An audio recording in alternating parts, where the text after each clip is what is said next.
Hey guys, welcome back. Today we're just going to check out a new product. It's the Launch Creader CR3008 Plus.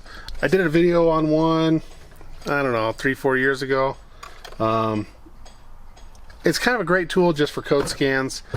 Going to buy a car and you just want to verify it doesn't have any codes, that it's passed all of the emissions readiness monitors, especially if you're in an area that you have to get emission tested and find out, oh, there's a problem with this car after you bought it and you can't pass emissions. That can get expensive. So we're going to plug it into our shop car. It's a Toyota Highlander 2008. And we're just going to look through a couple of the functions. We're going to just check the readiness monitors, make sure they're set, and then I'll show you how to go into the data and find out when the last time the codes were cleared. Because if you're looking at a car to buy and the codes were cleared like 20 miles ago, 10 miles ago, that's kind of fishy. There's something going on, and more than likely a check engine light is going to come on once you buy the car. Okay, from our home screen, I'm just going to hit the emission monitor button. It's going to try and communicate with the vehicle, and then once it does, it's going to check to see if the monitors have passed and if there's any diagnostic trouble codes. So our data has populated. Now I'm not sure what this engine light or mill light's on for. I don't have the vehicle running, so maybe that's why that's lit up. Diagnostic trouble codes, we have 0.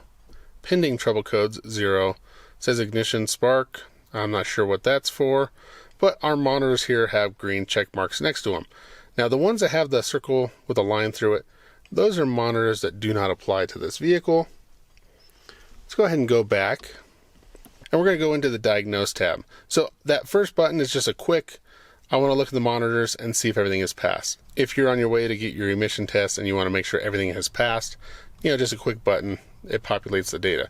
Now we're going to go into the Diagnose area here. So we're going to hit OK. It's going to try and communicate again, go through its list of protocols. Okay, we have communication, engine light is off, readiness complete, 7.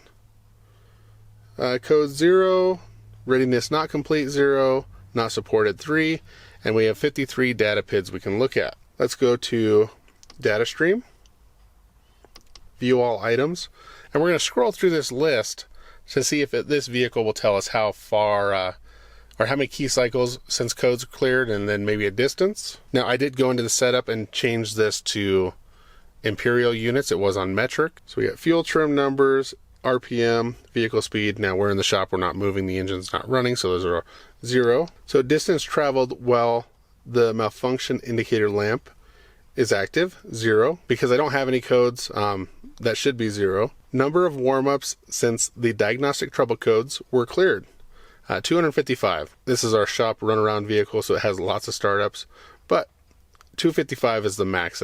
That's what it's going to max out at, and we don't have any codes in that period. Distance traveled since we cleared the codes is almost 8,500 miles. And there's some other data in here if we, we're trying to diagnose a problem. Control module voltage, it's probably a little low. Yeah, my headlights were on. So we're 11.5.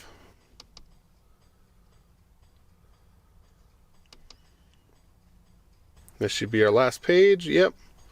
Evap system pressure. That seems like a weird number to me, so that may not be a valid data PID. And engine runtime since the codes were cleared, 454 hours of runtime, so quite a bit. Let me just show you how to change it to imperial from metric. We go down to setup, hit OK. Unit of measure. It was on metric. I just switched it over to imperial. So if you need to go the other direction, that's how you get to it. So pretty basic. The battery test, it's not really a test, it just gives you battery voltage. So if you need to look at your battery voltage for some reason, you can use that, but it does not test the battery. Printer, I don't know what printer it can print to. I didn't really go into any other setup. Maybe Launch makes a specific printer for this. But for the most part, almost everybody's going to use this just for reading codes.